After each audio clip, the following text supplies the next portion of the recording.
Hello, everybody. Welcome to Profiling Evil and Choir Practice. Skylar, how are you doing tonight? Good. How are you?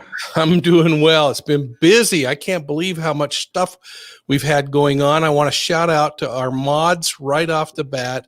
They have been working hard, getting things ready to roll, and just appreciate how much they've done that. And also all our channel members that are on and all our guests that are on. It's just going to be really an interesting night, I think.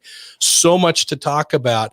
I'm gonna give a timeout real quick. Oh, here we go. We're gonna start off with Mike refreshing his screen so you can see his lovely face. What's wrong? We're gonna have him bring it back in. Well, maybe I'll say hi to some people while he does that. Well, it's good to see a lot of people, a lot of familiar faces. Mom Jeans and Crime Scenes, a great supporter of us. Soul Survivor, thanks for being here. Mike looks a lot better now. There we go. Gosh, even with that weird face I've got pulled right now, it's a little rough still, but I think we'll get through it. Maybe. What was wrong with it? You're just very blurry and pixelated, but it's okay. Let's keep it going, and maybe it'll get better. Yeah, folks, I hope I get better as time goes on. You've been probably thinking that for a year and a half now. So, this has been crazy. I mean, this week, yesterday, Brian McKenzie's vehicle was recovered from a pond in Tennessee, Jackson, Tennessee. I had a text today from Frances. She's obviously struggling and waiting to get final confirmation from the medical examiner. We're going to post a video in the morning about this, but Jared from Adventures with Purpose called me immediately and let me know that they had, Jared's not there, by the way. This was the local West Tennessee dive group that was called out by the police department to pull this vehicle, but they got in. The vehicle is about 4 feet below the surface, and it doesn't look like it's too low there, but just worked out. This is a really murky little pond, and a fisherman saw the top of the roof and called police. It's good news and bad news, right? Good news and bad news. Yeah. So the word, folks, is that there is a body inside. The body has been taken to the medical examiner's office, and now it's their responsibility. It certainly would be badly decomposed at this point. So the job is to determine if it's Brian, but what a great thing. And if you haven't had a chance, go back and watch our previous videos on Brian and that case.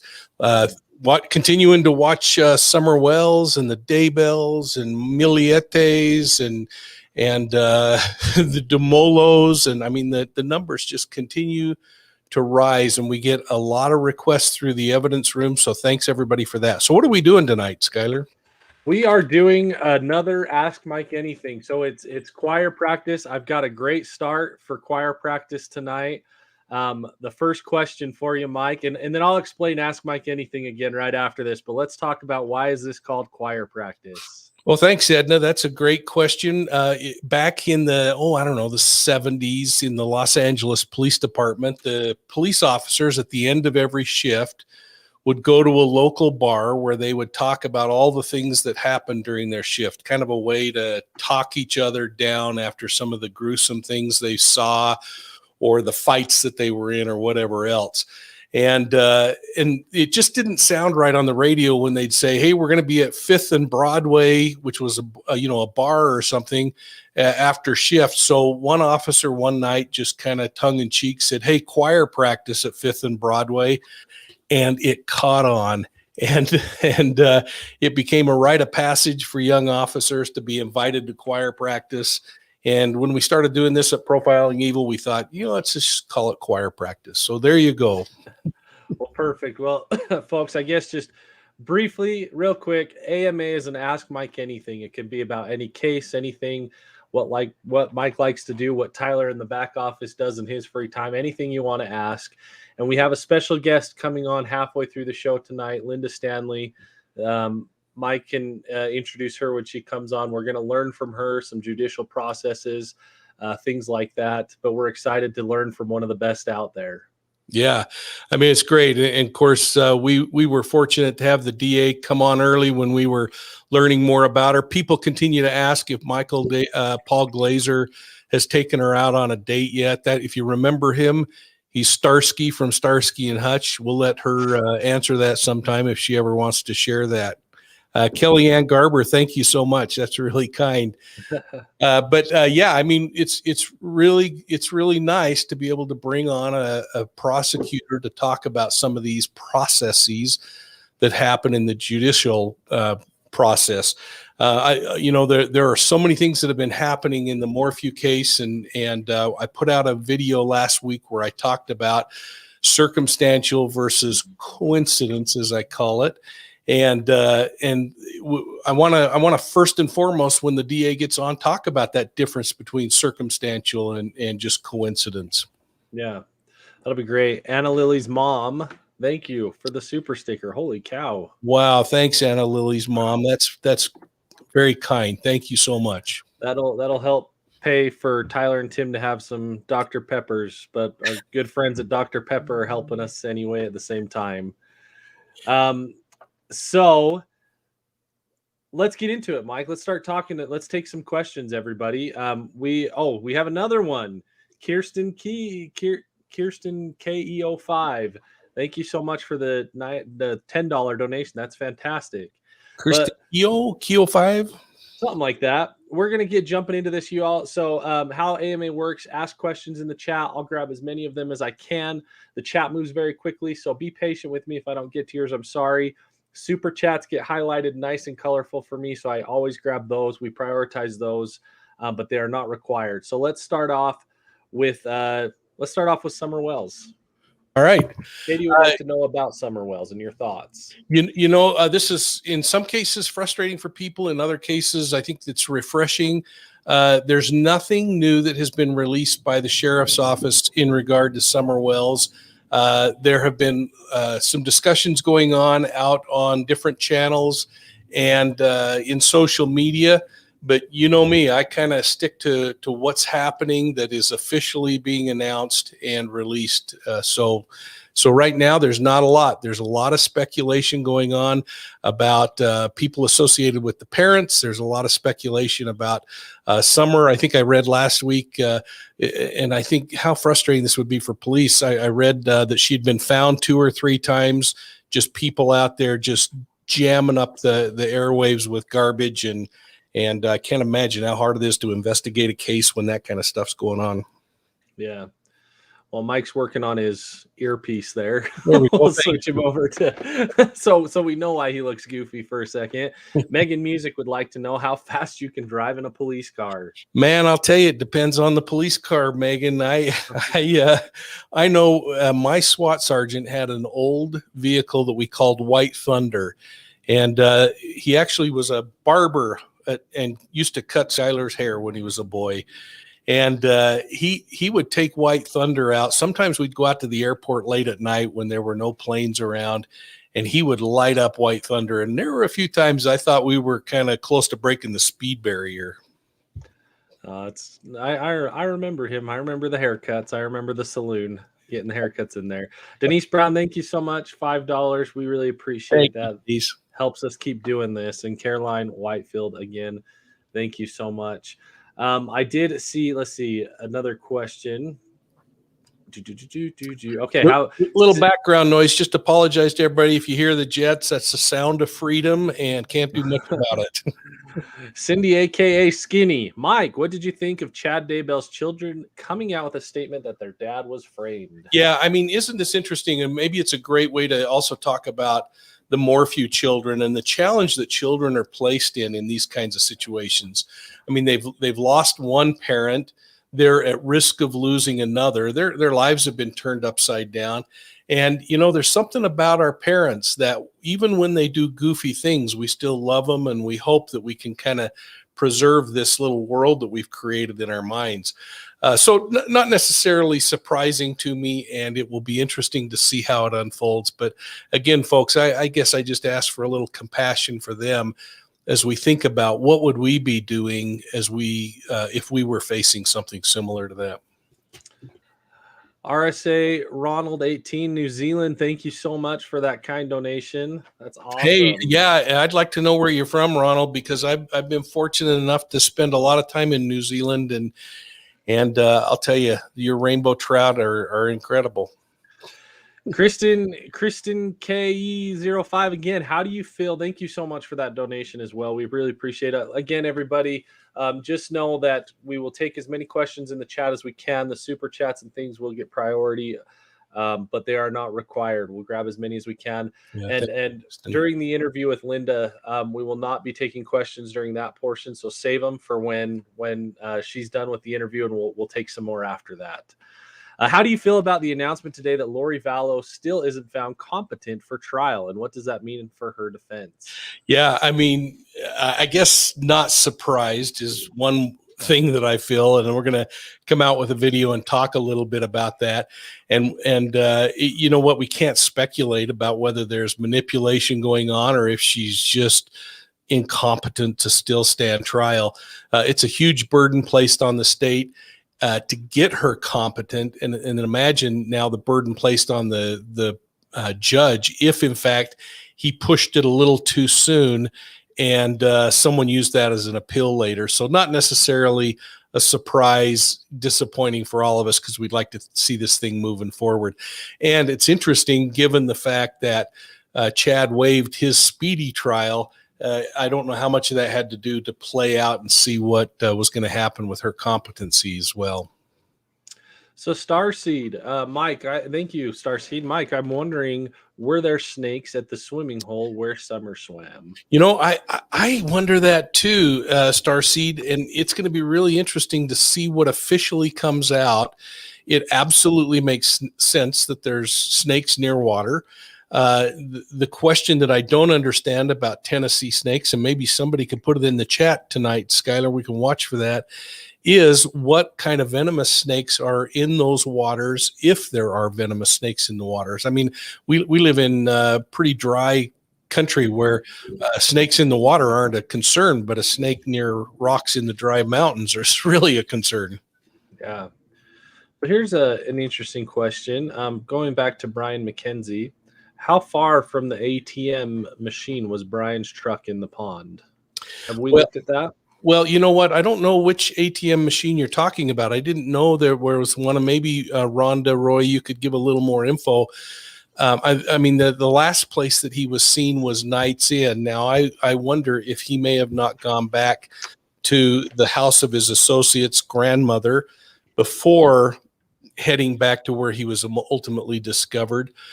Or if there's one in between those, because it's just a really short distance between the Knights Inn to this HOA, this little confined neighborhood. And a lot of folks have speculated about the fact that how could they have got in and somebody must have opened the gate. There was no gate to this little neighborhood. It's just a little dead end street. And if you look it up online or wait till the video tomorrow, you'll be able to learn a little more about that. But the ATM's got me baffled. I don't know. So Sarah Holt wants to know where Linda is, and Linda will be on in about 15 minutes. Everybody will. She has a day job that somehow kind of slows her down. So bring her on about 6:30 p.m. Mountain Time, give or take a couple of minutes, probably. So let's see. Have Maya's family received any more help in the search for her? Thanks, Jackie. Yeah, so I actually spoke to them about 4 days ago, and they're going to come on in a week or two. We're gonna have them come on to kind of update everybody on where they are on that particular case. I will say that they still are frustrated that they haven't been able to get custody or visitation of the children, their parents, or them as aunts and uncles. And that they continue to work on that through the court system. So that part has not happened as quickly as they'd hoped for. And Richard indicated that they still have communication with the police department, which is really good.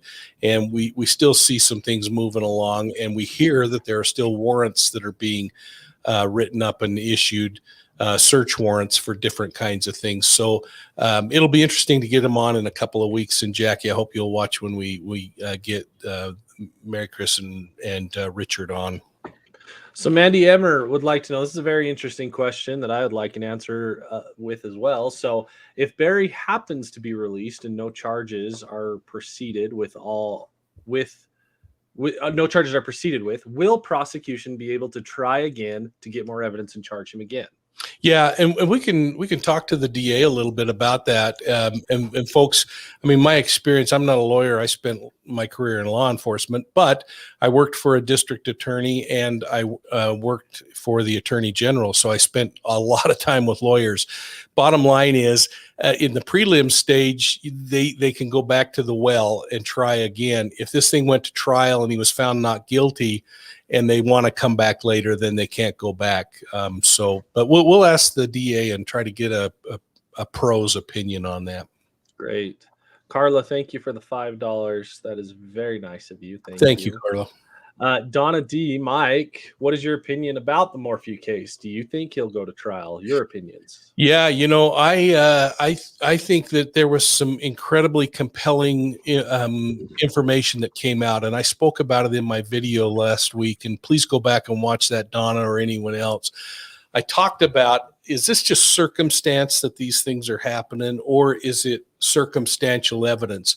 And we'll talk tonight with the DA about the difference between circumstantial and direct evidence. And it might help you make a better decision in your own mind. I know a lot of people wanted to see, some Perry Mason moment happen. The state was not under a burden to have a Perry Mason moment. They were under a burden to say, is there enough probable cause to bind him over and go to trial? So my personal opinion is that I believe that he will go to trial. Awesome. Gloria Pink, one of our awesome YouTube members.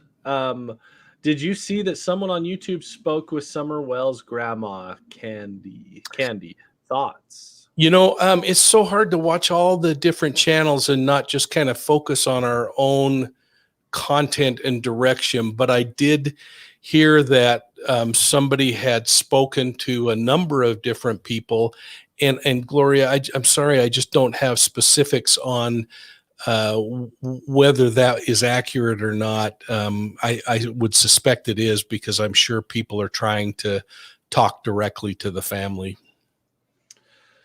Camry Tanner, excuse me. Mike, the wheels of justice move so slowly.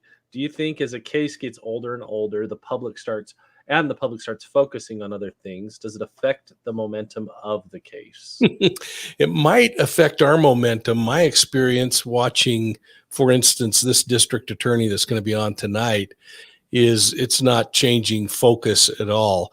And so for the people who have the responsibility, I don't believe for a moment that it changes their intensity or their focus. What it does for us is every time and every day that a new case comes up, our attention drifts a different way. I mean, I was hyper focused on having this discussion tonight about the Morphew case, and all of a sudden faced with Brian McKenzie being recovered. And today I was going full blast looking at things around the McKenzie case, like which seat in the vehicle was he in? And was there blunt force trauma consistent with hitting the windshield on his forehead because he crashed into the lake? Or is there a blunt force trauma to the side of the head, or a gunshot wound? Or is there any evidence of drowning? And so all of a sudden I start going off. So I think we probably all are all the same. We just, every time we see one of these new cases come back or one surface to the top, it grabs all of our attention. And I might say, don't forget about these boys that we went out with Adventures with Purpose and the Diesel Brothers, because we're continuing to look at that case, and we'll have a video, a podcast and a video this week coming out on that. So just a lot of stuff happening out there, sadly. Ali Abdinen, thank you for becoming a YouTube member. Thanks, Ali. That's awesome. Yeah, that is great. All right, I've got a couple questions, and again, I'm going to remind a certain member of the team here to keep their answers short. Oh, hold on here. Little Joe Blonde, if you weren't a police officer, what would you have been? Little Joe, Garbage man. Yeah, I said this once before. What did you say? Garbage man. That's exactly it. When I was a kid, I wanted to be a policeman or a garbage man. But as I matured, I'd really want to do what I do today, which is work in technology to help law enforcement. So I guess it was a perfect compliment to learn the trade so that now I can walk into a police chief's office and look him in the eyes and say, let's talk about how this can solve a problem.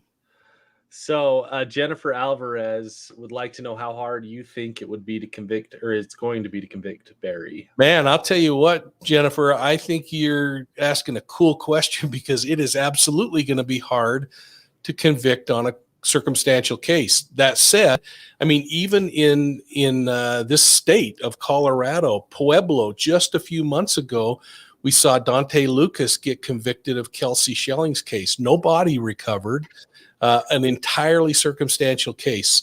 So, man, don't lose sight of that. This is where we got to have hope and move forward with hope that the prosecution will do their job and put the pieces together.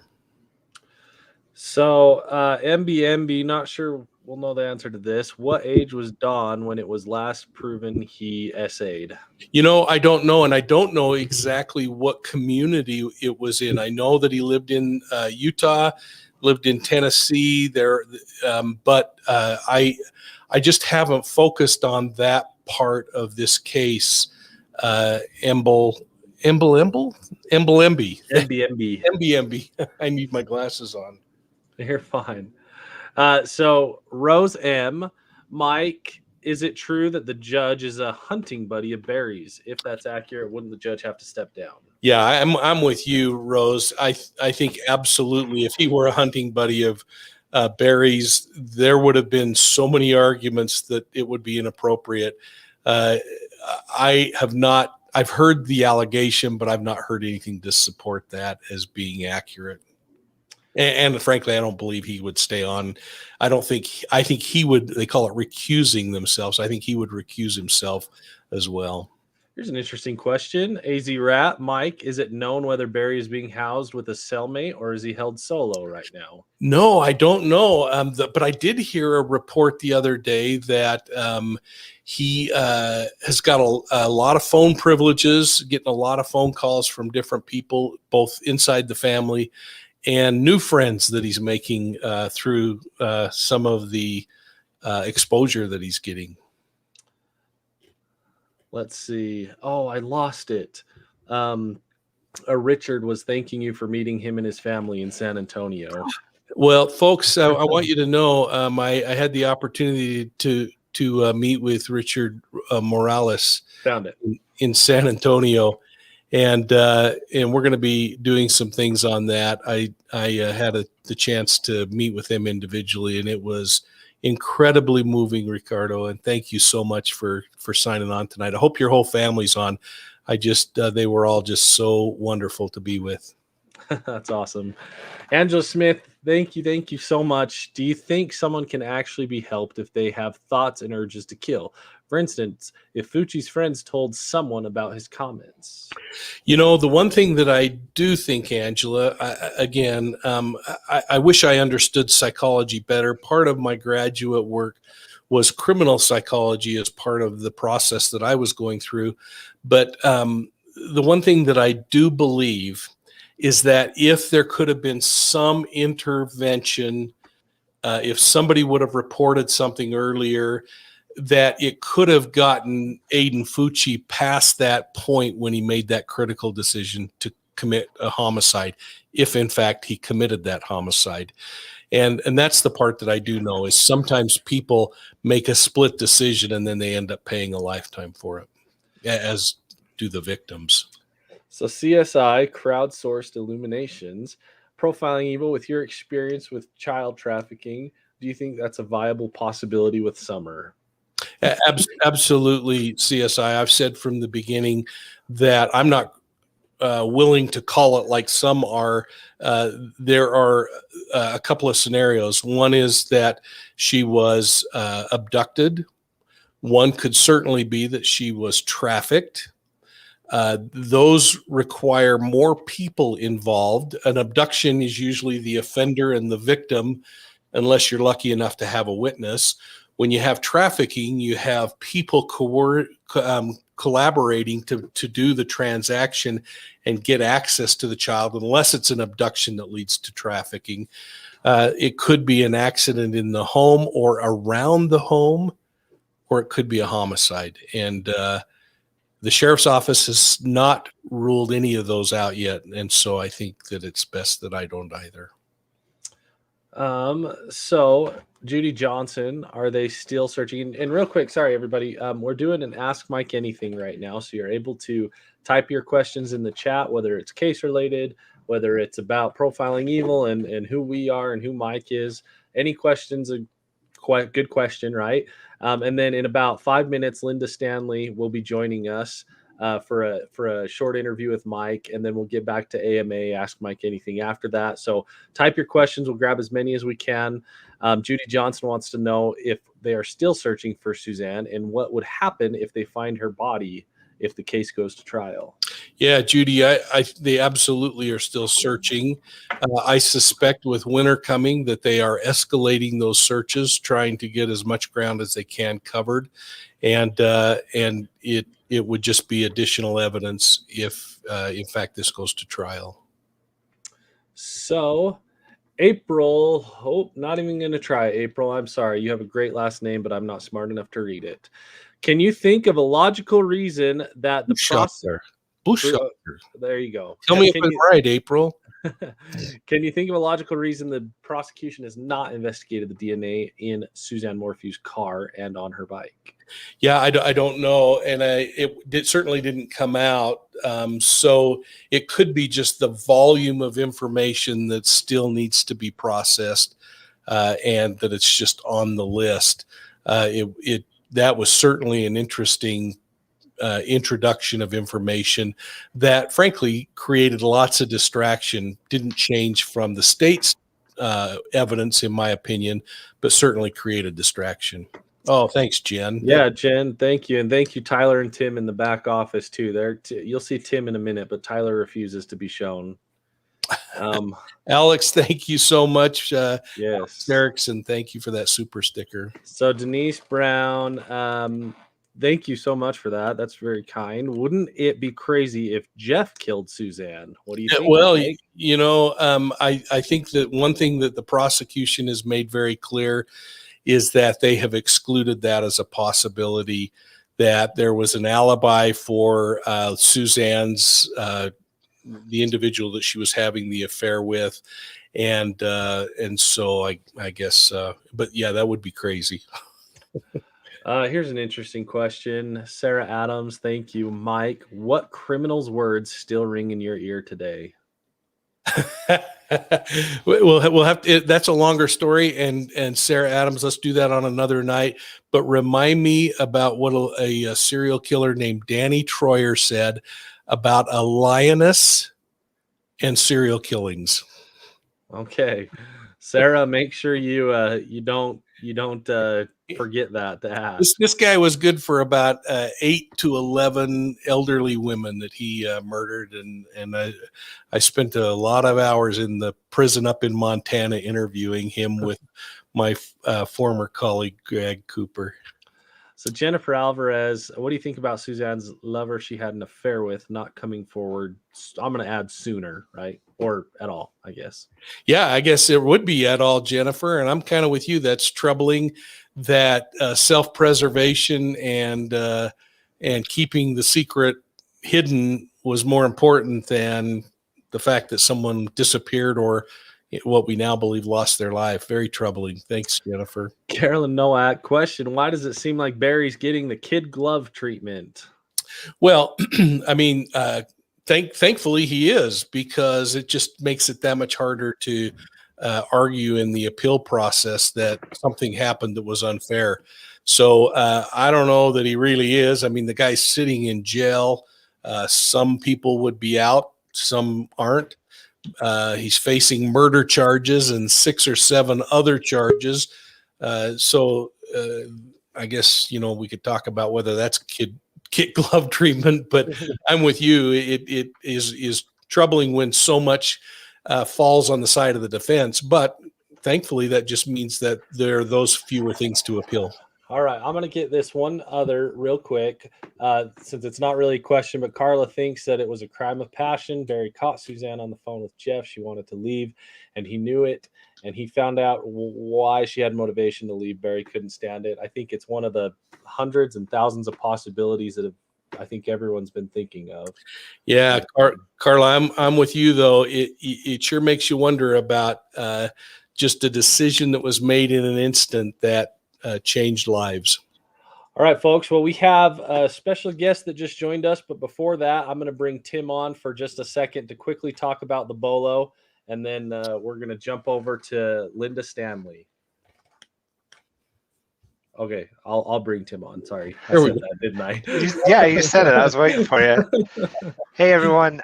Just going to pop in here real quick. I know that you're all waiting to hear from Linda Stanley, but we might have a few new people that are tuning in tonight to see what we have to say. But I just wanted to promote something that I help out with in the background, and that is our B.O.L.O newsletter. That stands for Be on the Lookout.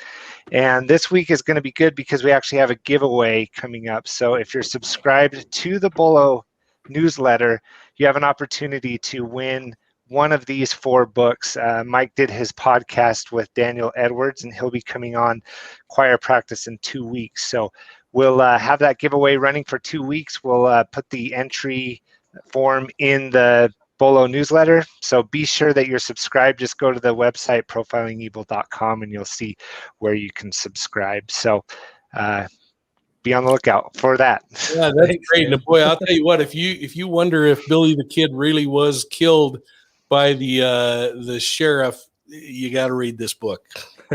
Thanks, Tim. Well, everyone, we're going to pause Ask Mike Anything for a little bit here. Save your questions because I'm going to be focused on listening to Mike and Linda talk. I will probably not be looking at questions very well.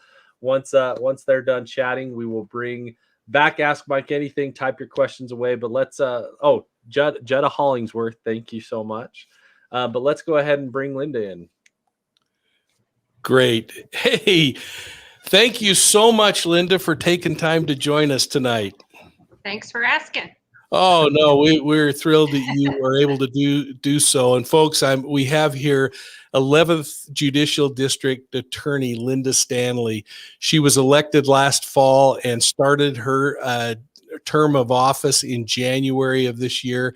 And I know of at least 3 major murders that you've brought to the trial process. And I just want to say how impressive it is to watch you and your team of prosecutors and investigators as you jump in. There are, as you might undoubtedly expect, so many questions about the Morphew case and about the judicial process that I wanted to just get on with you, Linda, for a few minutes and talk about some of those things and get your perspective. And maybe just start right out of the gates about something that's really bothering people. I did a video last week on whether some of these things that are happening are coincidence or whether they're circumstantial, trying to somehow get across the point of how tough and yet how powerful circumstantial cases are. What's the difference between direct evidence and circumstantial evidence? Well, most cases that go to trial are going to be circumstantial. If you think about it, if we have a video of somebody doing something that's illegal or witnesses that saw him do it, then it's probably going to take a plea offer. It's not going to go to trial. And so most cases that go to trial are going to be circumstantial. And I did send a jury instruction to you that I've used in every trial. It's part of our jury instruction list, and that is the difference between direct and circumstantial evidence. There's no difference between the two. So a jury can decide based on circumstantial evidence only whether or not somebody is guilty in trial. They don't need direct evidence. And in fact, there's no distinction between the two on how much weight they have in court. So it's important to remember that. No, there's not necessarily witnesses or anything like that, but frankly, that's why we're here. If there were witnesses to stuff, we probably wouldn't be here at a prelim. That is really interesting. And I read over this and I've tried to describe this and explain it before in the past, but I loved this piece of jury instruction. Direct evidence, I'm quoting, is based on firsthand observation of the fact in question. For example, it says a witness's testimony that he looked out the window and saw the snow falling might be offered as direct evidence that it had snowed. So then help me understand circumstantial with that same kind of situation. Actually, I used a question like that about snow, or if I have a lot of golfers on the jury panel, I'll use golfing. But I always say something like, if it's not the winter time, obviously. But what the temperature is, no expectation of any precipitation at all. And you get up in the morning and look outside and there's snow all over your front yard. Would you be able to come to the conclusion that it snowed last night, despite all the other things you were told to the contrary? Would you say, oh my gosh, it snowed last night? Or would you think somebody brought a big pickup of snow and dumped it on your front yard? Or, come up with any of the other reasons? And most people say, no, it snowed. And that's the whole point. You didn't see it. Nobody saw it. Nobody reported it to you. But you had to come to that conclusion despite all the other things that you were told, like it wasn't going to snow and it was August or whatever. This is really cool because we especially on the outside looking in, we want to see the smoke swirling off of the gun and we want to see the body, and we don't get to see that very often. I often talk about the fact that there are multiple forms of evidence and that you as a prosecutor would never go to trial on one single form of evidence. No. So as you're putting together a case of this magnitude and you're trying to glue all of these pieces together, how do you orchestrate all of that so that it actually paints a picture that someone can see in their mind and say that makes sense? Well, it's difficult, obviously. We got the case the day that we arrested him. So that's when the DA's office starts to get everything that all the investigators have done. And that includes FBI, CBI, Sheriff's Office, etc. So they start giving us all the evidence. Until that time, like when I said in the press conference that I met with them a couple of different times, we were given key points of stuff, but not everything. So we have to review everything. And we're talking about several terabytes of evidence, obviously, as you've heard. It's a lot because it was a year investigation, many search warrants, lots and lots of tips that have to be looked into. So it's a lot. So when we're presenting something in a prelim, we're presenting the stuff that we believe will get to the point of probable cause. That's something. I today I did a podcast with Nancy Grace, and former prosecutor, and she said, "Now, are you sure you want to do this? Because people are going to yell at you for being on with me." And I just laughed and said, "People yell at me when people are on with me." So, but Nancy said something I thought that was really interesting. She said it would be interesting to know the choice that was made between a grand jury and a preliminary hearing. Why don't you describe some of that process of how you decide which direction you're going to go? Sure. And people are mad at me all the time too. So come on in, the water's fine. There's never been a grand jury in this district. I found that out after I was elected, actually. We did want to do a grand jury for this case. However, because of COVID protocols, we weren't able to. So we had to try to get enough evidence for an arrest affidavit, enough probable cause to get that a judge would sign off on, and we did. So that's why we didn't do the grand jury. But I agree that I think it would have been a good grand jury case. Yeah, that would. And why would a grand jury be more streamlined than the process that you just went through, a preliminary hearing? Well, I like a grand jury because a grand jury is just common folk, basically, kind of like a jury itself. So, and they'll indict a ham sandwich, as everybody says. But I think it's important for that reason. You have common people that are there to make a decision.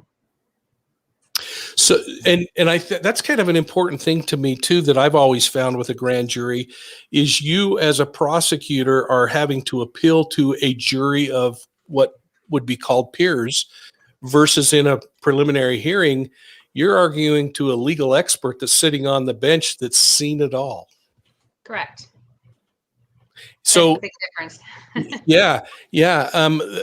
That's really interesting. I didn't realize that. And COVID really changed a lot of criminal cases this last 2 years, didn't it? It did. So I'm hoping that eventually we can get to the stage where we can take some of these cases to a grand jury. I have a question. I'm curious. Sorry, Skylar, you're not allowed. Oh, okay, never mind. That makes my night easy. I'm out of here. I've always wondered, like I've been in sales for most of my career, pretty much all my career, and I know what it's like to go do all these presentations, do all the pre-work, and either have the sale close or not close, and the feelings you get. So what's it like when you're sitting, like, all that changes for me is whether the person has a little bit of money or not, and at the end of my meeting. So what do you feel during cases like this? You've put all this work into it, you're going to a case. I'm sure there's anxiety, there's stress, there's excitement there. I mean, what do you feel when you're doing these cases? It's funny because you said you've spent your life in sales, SALES, and I heard sales, ELLS, and I'm like, well, I can't wait to hear this story. Either one's probably fine. So, I'm sorry, what was the question? No, you're fine. I just want to know the feelings that you and your team, or even the defense's team, feels during a trial like this. You've got all this stuff you've prepared, and you're presenting it, and things don't go as planned, things do go as planned. Like the emotional roller coaster you must go through. Things never, ever, ever go as planned. In a motions hearing, to a prelim, to a trial, never, ever, ever. It can even be a court trial with like one witness. Never. Wow. So you have to be able to think on your feet, react on your feet right away to be able to come across that kind of stuff and know how to turn it back around again, I guess you could say. Wow. Well, that makes me think of the Dante Lucas trial. And I know that was an area where you actually prosecuted it for a time. But a witness that they're preparing the following morning to bring on the stand gets murdered the night before in a completely opposite thing. I mean, what kind of curveball is that to a prosecutor? Well, it's a big one, and you have to decide whether or not you're going to need that person, or try to do a continuance or whatever you have to do. But yeah, that's a big curveball for sure. Yeah. The one thing that's troubled a lot of people that they haven't really been able to kind of make sense of is the difference between a preliminary hearing and a presumption grade hearing. Right. So this is a combination prelim presumption grade. It's called proof evident presumption grade. So if you hear it called PG, that's what it is. And what it is, proof evident presumption grade occurs if somebody possibly will not be granted bond in charges like first-degree murder. And what it means is the proof evident or the presumption great that this individual did commit first-degree murder and therefore should not be allowed to have bond. So we have a combination of a prelim to see if we have probable cause on those 5 charges. So remember, the voting charges are not part of this prelim at all. They're a separate case. And so we have to show in the prelim that we have probable cause for each of those 5 charges. And then we're also trying to show that the proof is evident, or the presumption is great, that this person did indeed commit those crimes, including first-degree murder. Otherwise, the judge can let him out on bond. We actually ran a poll today and had hundreds of respondents come back, where we weighed a number of questions based on what I had pitched earlier last week or late last week about circumstantial versus just a coincidence. And Right. It was really interesting. We're going to publish that after for people just to look at and see what the results were. But one thing that I thought was interesting is that the majority, like 80%, felt like the state had presented enough that Barry would be bound over. And I'm not going to ask you for that. I just want you to know that, because one thing that if I remember the attorneys that I worked for over the years, they had no idea what was happening in social media or on the news when they were in a case. Well, tell me about you in that regard. Well, anything that was in the prelim and presented at the prelim is public information. As you know, everybody was on Twitter, and there was lots of news reports, etc. So yes, I can talk about any evidence that already is out in the public eye, just like I could talk about anything that was presented at the press conference when he was arrested, anything at the press conference with Phillips, any of that stuff, anything that's out in the public, I can already discuss. So it's not any kind of an ethical thing. Obviously, I'm not going to answer any other questions about any other evidence that we have or what I think or anything like that. I'm not going to answer anything like that. Well, thankfully, I spent enough years in the business. I know not to ask those questions, but I have been chewed out online by a few people saying, I had you here and I didn't ask. And so I'm sure I'll get some more of those. But here's one I am going to ask you. You did. I did. Remember, I told you were stalking me and you were asking me questions and I said no and no. And you said, okay, let's move on. And yeah, you tried it on me. It didn't work. Yeah. Well, I guess I should get a star for trying on my forehead or something. But here's one I do wonder if you might answer. Okay. And that is, I had a number of members who listened to Profiling Evil who actually were in the courtroom during day 3 and 4 of the preliminary hearing. Also, another YouTuber and Vanessa from Unmasked, who was in the courtroom for day 3 and 4. And I remember getting a text from one of them saying, oh my gosh, Barry's staring down the DA and she's staring back at him. Can you talk about that at all? Every chance I got. Yeah. I was surprised that he's shorter than me, but yeah, absolutely. You know, it's interesting. The verbal and nonverbal behavior and communication that goes on in a courtroom is really astounding. And I know that experience helps you as you go through that. But that was really interesting. So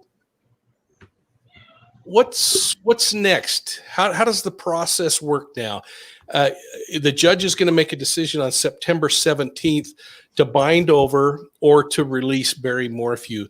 The thing that I think is a little surprising to me that I don't quite understand, and I don't know how normal it is that he's going to allow for arguments after he's had weeks to think through the case. Is that anything you can talk about? Well, we discussed that. Probably already had his mind made up. We're still going to present, obviously, some sort of a closing. And you had said that he has 2 options: to release or bind over. There's actually 3 options. So he could release him on any of those charges, but then bind him over for the other ones. In which, if it's not first-degree murder, for instance, then there'd be arguments on his bond for some of the other felonies. He could also bind probable cause for all 5 charges. He could find that there is not presumption great or proof evident, even though there is probable cause. And then he could set a bond for the first degree murder as well. So there's a couple of different things that he could do on the 17th. It's interesting. Yeah. And then we had a question today, and I want to make sure I didn't massacre the answer on this.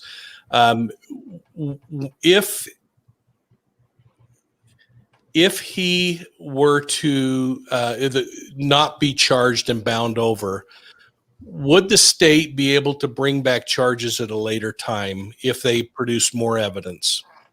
Yes, double jeopardy doesn't attach until the jury is seated. Double jeopardy is a clause in the Constitution that you can't be tried twice for the same crime. Okay, good. I said it right. Whew.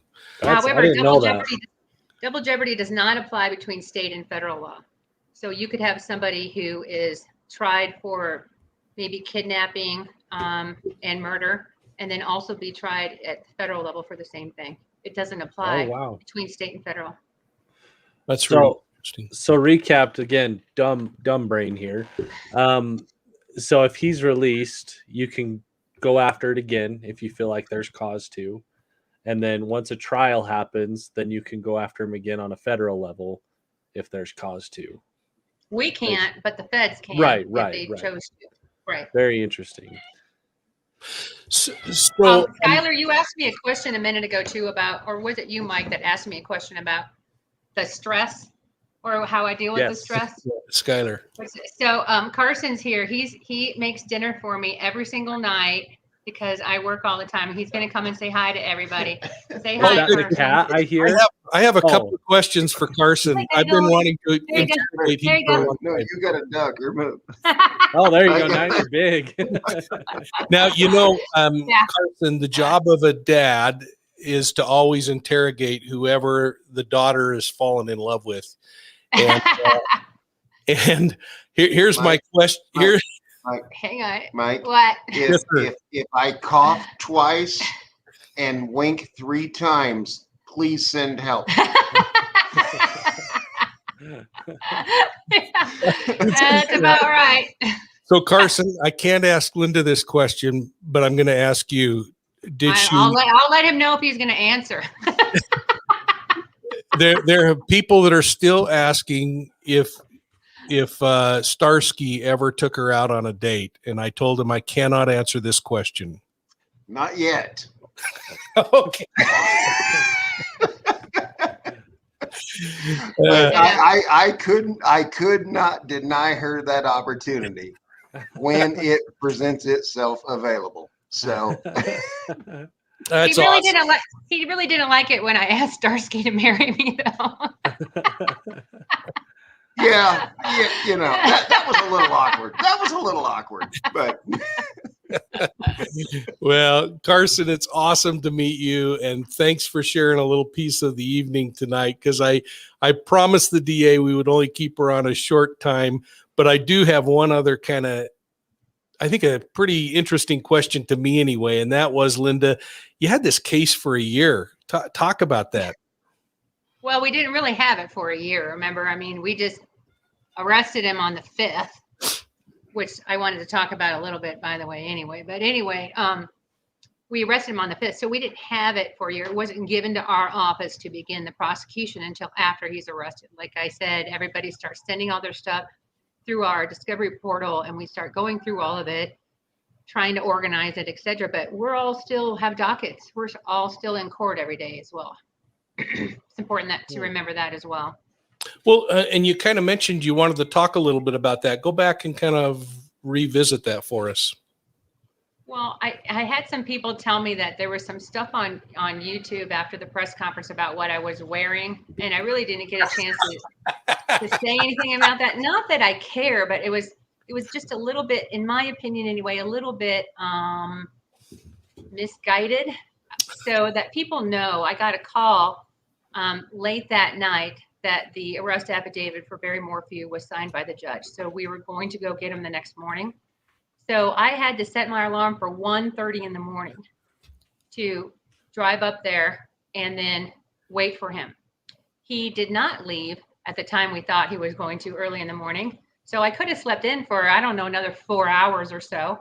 But I certainly was not going to be sitting there in a suit. And I had no reason to believe that it wasn't going to be just like Phillips, where we arrested him and then we did the press conference the following day. But because it was right there on Highway 50, and when the sun was up, so by the, before we even got back to the sheriff's office, it was all over the place. And so, and I said to the public information officer, there's no way I'm doing this right now.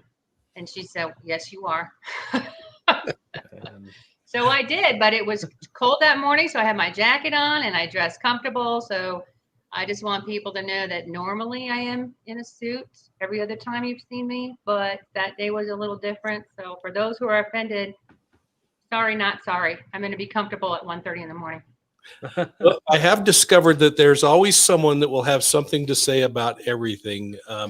And I want you to know, having worked for prosecutors most of my career, prosecutors, when it's time to get down and dirty and get out in the woods and help the officers, especially on a major case, got to be able to get comfortable and go do their job. And I was thrilled to see you that way. And I want to just tell you, for whatever it's worth, you made a comment in that press conference that I don't know that I'll ever forget, when challenged on the evidence in this case, and you made it very clear what your job is and what your level of confidence is in doing your job. I don't know if you want to share that, but I promised you that we'd have you off by 7, and I wanted to give you a chance to take a few minutes and just chat. Well, I can stay a little bit longer if you need me to, since I got on a little bit late, but I do remember that that question really made me mad. But keep in mind, I had been up since 1:30 in the morning, so I had a very, very short fuse at that point. But how can I convince the public that we have a strong case? I just want to go, who the hell do you think you are, dude? I mean, I'm the lawyer over here. I don't need to tell you that information. So I just said, that's my job. I'm the one that makes that determination, not you with the microphone and the camera. I'm the one that makes that determination. Leave it up to me. Thanks anyway. Next question. That's awesome. You know, I don't know if I ever had a case that I didn't get into court and say, oh, I wish I'd have done this or I wish I'd have done that. But talk a little bit about law enforcement in the 11th Judicial District, because you have a batch of ground to cover and a lot of different agencies. We do. We have a ton of agencies, including DOW. We also have somewhere around 8 separate state prisons in the district. So we also deal with all the crimes that happen in the prisons. So there's a lot, and our law enforcement is just great. I think we work together great. They can pick up the phone and call me anytime, and vice versa too. So, and that's how it should be, I think. Yeah, that is. I watched you. You had a law enforcement background. You have a prosecution background, and as an officer, being able to deal with somebody that understood the trench that I stood in would be pretty darn compelling and good. Has that been beneficial for you?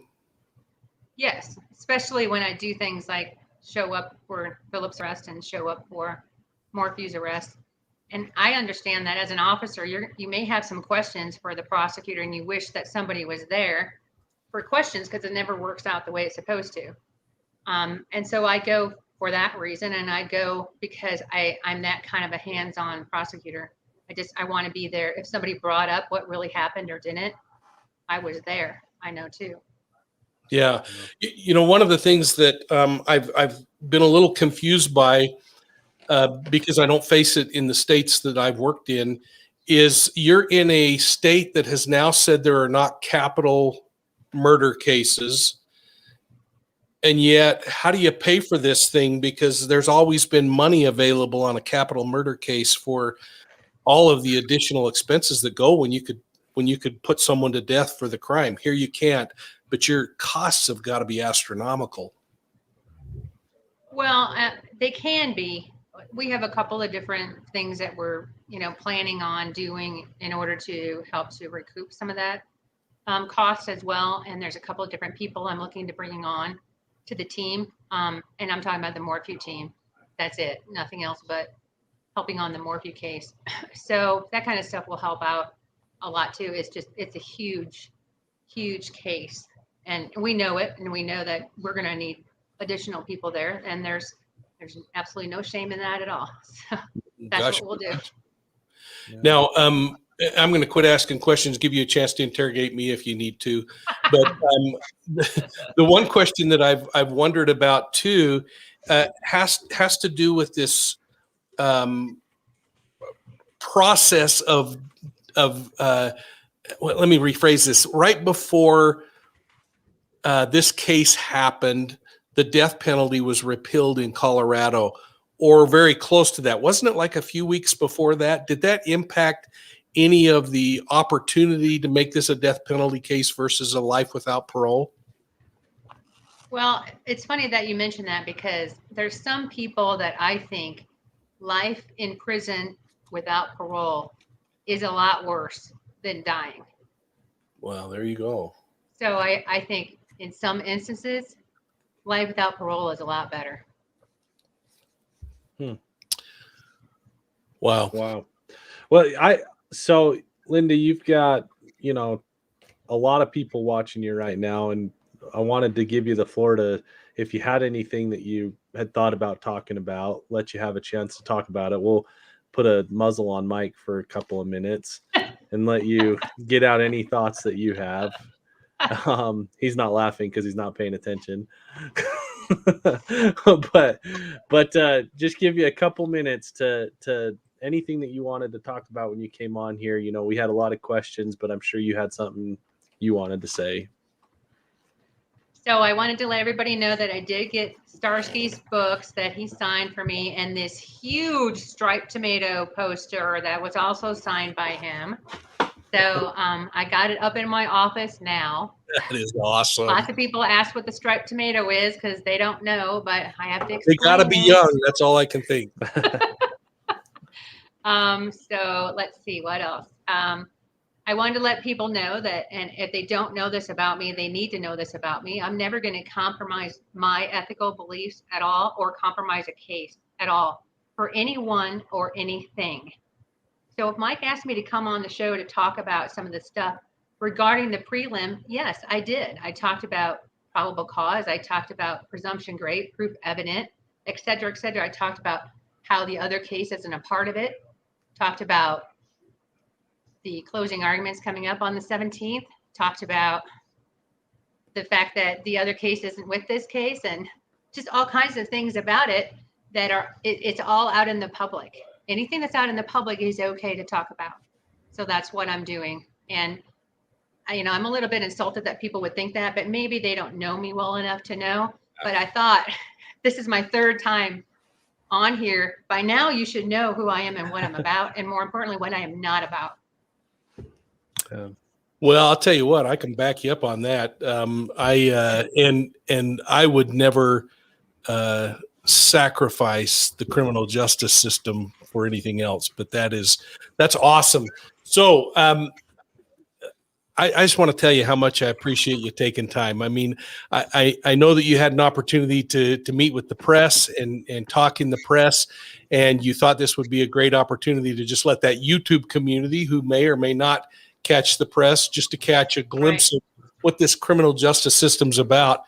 But we're going to be watching with bated breath for September 17th, and wish you and your team the very best as you continue to protect the people in the 11th district, because it is admirable and evident that you care about what you do. Yeah, I care a lot about it. I really honestly do. That's why things like this and things like Phillips, where nothing had been done for a while, it was important for me to take a second look at it and decide whether or not we're going to go ahead and go forward on it. And one thing I don't ever want is somebody to second guess that decision. Just don't do it. It was my decision. I'll take responsibility for it, full responsibility for it, no matter what happens. It was my decision to move forward on this case right now. Well, thank you. Awesome. And thanks for coming on again tonight, for taking time out of your evening. Your days are jam-packed, and I'm going to get you back so you can get some more orders pushed out in the home. I know, right? Well, Thanks, that's, it's the truth, Skylar. He cooks every night for me. So that's good. I don't have to, so I can work a 10, 12-hour day and not have to stop at McDonald's on the way back or whatever. I was going to say Chick-fil-A cooks for us every night. So. Oh, man, we don't have a Chick-fil-A around here. Stop it. Oh, thank you, Linda, so much for coming on. You said that if they don't know you, but I think people will. After all is said and done, people are going to know you. So this is fun to watch. We appreciate you coming on. We did do some interviews with some other media outlets afterwards that had asked for it, and we told them the same thing. We can't talk about anything that was not brought up in the prelim or otherwise public. And a couple of times questions were asked and said, not going to answer. It's really simple. Well, thanks so much, prosecutor. Best wishes as you move through the next couple of weeks, and we're going to be interested to watch when this thing goes to a jury trial, because it's going to be an interesting case. It is going to be interesting. Thank you. Thanks for asking me to come on again. And yes, I'm tired, but I'm glad to come back on again. Thank you so much, Linda. Good night. Thanks. Good night. See you, Linda. What an amazing person. I mean, so talented, so doggedly determined to do the job in the right way. And I'll tell you, I just am honored that she would take time out of her schedule to come on with us. Well, Skylar, it's 5 after 7, but we promised a few more AMA moments. So we're going to give everybody who's been holding their questions a few minutes to ask you some questions. I saw some very interesting ones coming through during. I hope I see them again as we do some more AMA. So what are your thoughts, Mike? Give me a I'd like to know from people and have them weigh in a little bit in the chats about whether that was beneficial or not, because you know, it's not very often you really get the criminal justice system described and defined in a way that makes sense because you can apply it to something you're watching live. And that was great to see that new member. Yeah, thanks, Betsy. Leak as a new member. Elroy wants to know your favorite detective movies. Well, you know what, I had to watch the Clean Flicks version, but Beverly Hills Cop just drives me crazy. I just laugh my head off when I watch Eddie Murphy in that old film. Yeah. That is a good one. Mine isn't. What was the? Oh, Looked like we lost Skylar there. He froze up or something. Oh, maybe he's back. There we go. Now he's there back. we go. His eyes Sorry. are Can you hear me? Yep. That's the real question. Okay, my computer did a little reset, so it's going to be kind of ugly for me for a little bit, but I can get through it.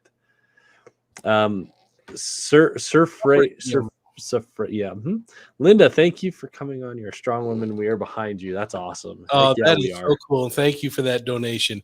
Yeah, I'll tell you what, that is a remarkable human being, and they're lucky to have her in the 11th district. Absolutely. Oh, great. Thanks for saying that was beneficial. We really worried about whether you would think there was value in this or not. And, you know, I do read your comments. We appreciate your thoughts. We want to make sure that this is valuable for you. And if you haven't subscribed, would you please hit the subscribe button?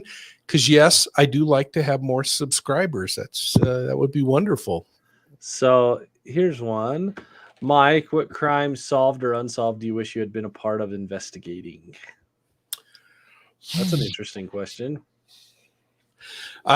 Elizabeth Smart, only because the Attorney General at the time, Ed Smart, called me and asked me to come and provide a profile on that case. And I was working for a new Attorney General at the time, and he wouldn't allow me to work on the case. And I, having had this Ed up at our home and talking through that case, that was very difficult for me. So that might be the one. Yeah, and those of you that don't know Elizabeth Smart's story, I'm sure you do, but you should check it out. Girl that went missing in Utah and was pretty much close to home the entire time she was missing.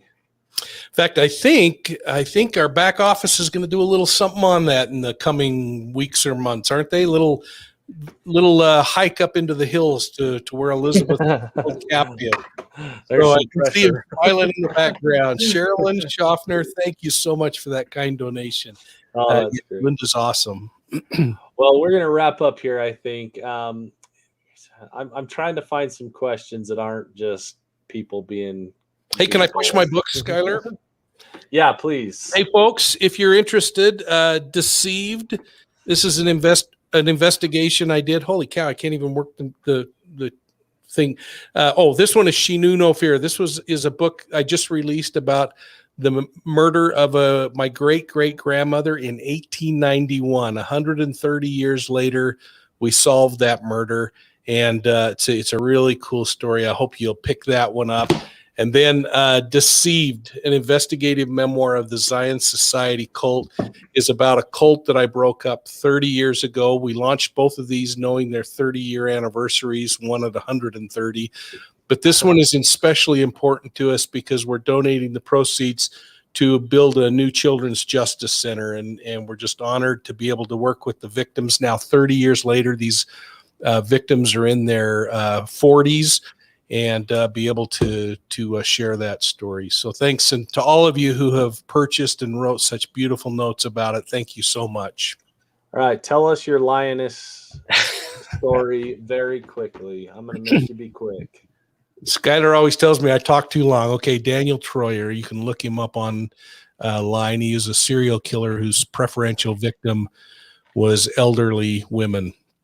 And it was part of a study that Greg Cooper and I, who's the director of the Cold Case Foundation, and he and I worked. In fact, I was on his initial board of directors for the first 5 years of the foundation. Greg and I went to Montana to interview this individual. And in the middle of the interview, as he was describing how he would murder his victims, I leaned back and I said, help me understand what goes through your mind in these crimes. And he said, have you ever seen a lion laying out in the sun? And if you remember, Skylar, we actually just returned from Africa, the African continent, where we had been out on a safari. And I said, yeah, I have. And he said, think about that lion. He says, she'll lay on her back and she'll lick her paws and she'll cuddle and roll her. And you want to just walk up and scratch him behind the ear. But he says, all of a sudden, their ears start to prop up and their stomach starts to get hungry and their nerves start to tighten and every muscle in their body tightens.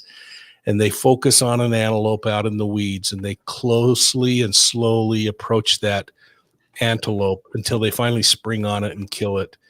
And he said, and then after killing it and consuming it, they feel this incredible sense of relief.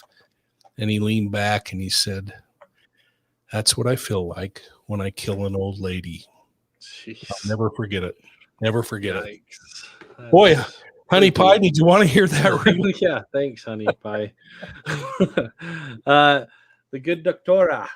Very valuable for Prosecutor Linda to speak tonight. P.S. Who cares what Linda was wearing at her press conference? Doubt such a comment if if it was a male DA. Yeah, probably.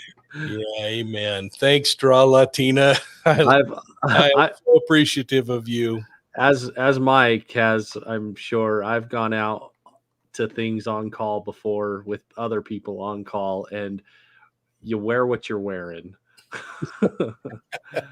Mandy S, can we do a GoFundMe for Francis? I think that's a marvelous idea and we'll work something out. Well, if she doesn't already have one, this is for Brian McKenzie, whose vehicle was just found. We'll wait to see, I think, what we hear over the next few days, right, Mike? And then we'll work with the family and figure something out. But I think that's a great idea. We hate asking you guys for money, but if you're asking to help, then we'll do something. Hey, and I will report that I saw the next to end finished stone for Lloyd Reese, and the family has approved the text on it. We're working on a little different image to be carved in the stone, but the family is thrilled, and I think we'll probably have Thunder come on next week. And folks, Wednesday, we're going to have an audio podcast about the scouting and deciding to look into the Lloyd Reese case. And then on Friday, we'll have a video of the Lloyd Reese case. This is the two missing boys who disappeared in 1985. The question still haunts me. Is it homicide or an accident? So Pat K, thank you. Awesome books. Where did they keep their money through the journeys? Is she talking about Jane? Pat, you're going to have to maybe help clarify that one. Yeah, sorry, Pat, I'm not understanding, but thank you so much. All right. How can we support Francis? Again, other questions. We love that you all are asking. Again, we don't want to come onto this and take advantage of this awesome community that we've built. But if you all are excited to, help, then we're excited to create the process to help. Yeah, the only thing we know at this point is that Brian's vehicle has been recovered. It is the vehicle, and we have to wait for the autopsy report. And Francis has to process a lot of stuff. So thank you, folks. We'll just continue to follow this. And hey, let's pop up quiz results real quickly if we can. Yeah, let's do it.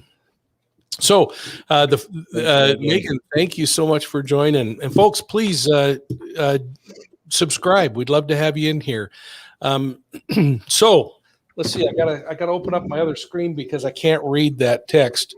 I can't even remember. Oh, the question was how often do you check out the Suzanne Morphew case for an update? The majority of you do it daily. Isn't that interesting? Wow, that's great. Let's go through them all. I'll read them for you. Okay, that's good. If the defense prevails and Barry Morphew is released, do you think the judge will seal the arrest affidavit? Or I don't know what the rest of it said. I'm sorry. Oh, or will the judge release the affidavit? And most people said he will seal it, while others said he will release it. Mike? Yeah, that's an interesting question. I kind of agree with those who said that if he's released, they'll seal that because there's no sense putting out all of that, although we do it before a prelim, but that will be interesting. Cool. Next is let's see, we just did that one, Tyler. Go to 9. I think number 9. Let's see. Oh no, this is a different one. I'm sorry, Tyler. In your opinion, who prevailed in this preliminary hearing, the prosecution or the defense? Most people said the prosecution. There you go. Pretty cool. That's Linda, by the way, everybody. Did the revelation of Suzanne's ongoing affair change your feelings about this case? That's a very interesting question. And 86% said no, while 13% said yes. And I'd be interesting to hear why with those. Yeah, and I saw a couple of comments that it actually was an unfair question, and probably so, because it may have changed a lot of our perceptions. Did it change our perception of whether a homicide still occurred or not? And so it was probably a goofy question, but interesting. I know that there was one comment where it actually became not guilty because of that, which is kind of an odd thing again, but that's interesting. Let's see wait for Tyler on the next one. Barry had wounds on his arms and hands consistent with scratch marks from fingernails, according to something. Was it circumstantial or coincidence? Yeah, so the question was, he had scratch marks on his left arm and on his hands, and the undersheriff testified that they were consistent, in his opinion, with fingernails. Barry's comment in talking with investigators was that it was scratches from the trees while he was looking for his missing wife. I told you earlier, if you get done tonight and want something to listen to, go to Nancy Grace and listen to my discussion with her. And you'll actually hear me kind of arguing with Nancy about the cell phone data, because she didn't like my opinion that the cell phone data was really unreliable data in that particular scenario that was being painted. But we had a wonderful interview there was an expert on talking about how scratches that appear like rows that have been plowed in a field, it's pretty hard to argue that's a tree when it is consistent with what a hand would do as it pulls down. So that's kind of interesting until we see the image. And I know there are a couple of people on the call that sat in the courtroom. So if you could just say whether those images represented or resembled a plowed field versus a twig that may have scratched across an arm, that would be interesting to know. Yeah, so Barry made 5 garbage dumps on Mother's Day. The prosecution claims he was destroying, or you'll have to throwing away garbage from his truck. The prosecution felt like he was destroying evidence. What do you think? Is it circumstantial or just a coincidence that he went to 5 different garbage cans? And it looks like the overwhelming number, probably 90% or so, isn't it? Yep. Is 92%. Yeah. Is circumstantial. Suzanne texted, "I'm done," several days before she disappeared. Her friend told police you're going to have to remember. Oh, yeah, we lost some of this text, didn't we? In that particular question, the defense presented an argument that she was probably having coffee with a friend and saying, "I'm done having coffee," versus "I'm saying I'm done." And of course, that friend also talked about the fact that she said the marriage was in trouble. We know that there were relationships going on outside of the marriage.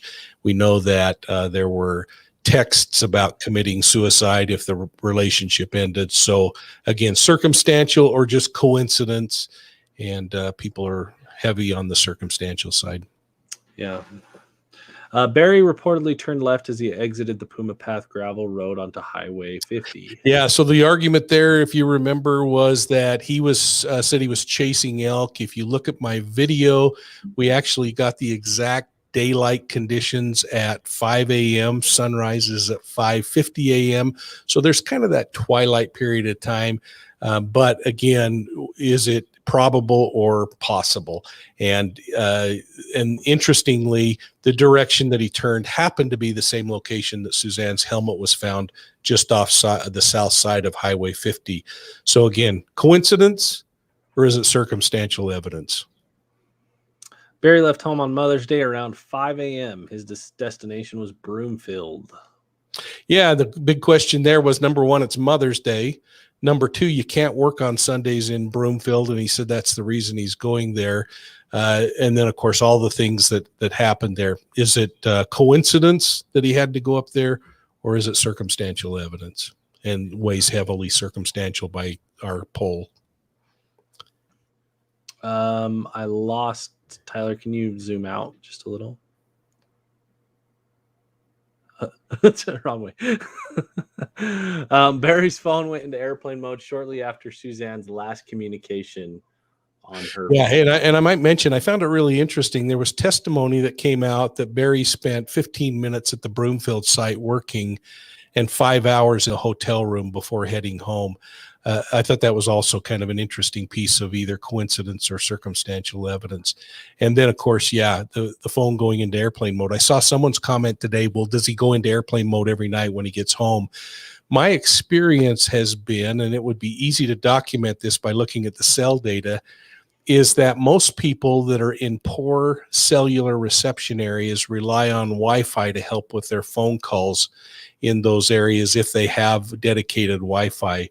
And so I would suspect, I do it at my house. I turn the Wi-Fi on my phone just so I have better cell phone coverage. Is that it? That might be it. I think that's it. Oh, one more. One more, it looks like. Oh, no, that is it. Yeah, that's it. Okay, great. Well, thank you, everyone. If you didn't take that, we'll publish those out in a couple of days. If you want to go in and take that little quiz and weigh in, go to today's video. It's only 2 minutes long, but the link's right in the description there. Maybe we can get the back office to pop that up in the comments on this one, or in the description on this one as well. Yeah, and real quick, I'm seeing lots of stuff. I'm seeing people kind of getting on each other about different things. And I think it has to do with this, but Linda has not revealed anything prior to public knowledge to us or any other YouTubers, so not that we're aware of. So we want to make sure that's clear, whether it's very unfair if there's a characterization of that. Yeah. So we want to make sure that's clear, that prior to public knowledge, nothing's been revealed to us, or anything else is coincidental. Hey, there's, one of our what do you call them? Words of the day. Anything else is coincidental. So we do want to make that clear to everybody. Mike, I think questions are starting to wrap up. Great. We do appreciate everyone for being here. I'm not seeing anything else that hasn't been answered already. We did have this super sticker, Susan. Did we already do this one? Oh, thank you. Thank you. Thank you. That's awesome. Yeah. Perfect. Well, thanks everybody for being here for another great AMA. We hope you like this. Oh, here's one, Mike. Let's just no. Yeah. No. Sorry. And thanks again to all our mods tonight for doing that. Who did kill King Tut? Shasha, by the book. I'll tell you if you don't want to. Just email me. Yeah. What a great thing. Sometime we'll talk about King Tut again. Thanks so much, Shasha. Well, we hope you all enjoy this format. We sure do. It allows you to actually hear what you want to hear versus us try to guess what you want to hear. We'll be probably bringing back guests again, but in this same format. We'll bring back guests with expertise, like we've done with Linda, sorry, and with everyone else we really bring on this show have been very knowledgeable. Dr. Ho. Why am I forgetting everybody's names right now? Too many to list. Yeah, you would leave them out. So as we bring them back, we will bring them back with their expertise so that we can ask them questions as well, everybody. But and one last thing, AWP wasn't on site today or yesterday when that vehicle was recovered. Jared received word from the searchers, and Jared shared that with me immediately. Yeah. So anyway, we'll keep this up. We appreciate everybody. Mike, I'll give you the last word, and then we'll call it a night. Well, the last word I'm gonna put up is Pops Rocks, and that is the butler killed King Tut. But I don't agree with it. Hey, thanks everybody. Best wishes, and we'll see you next week at choir practice.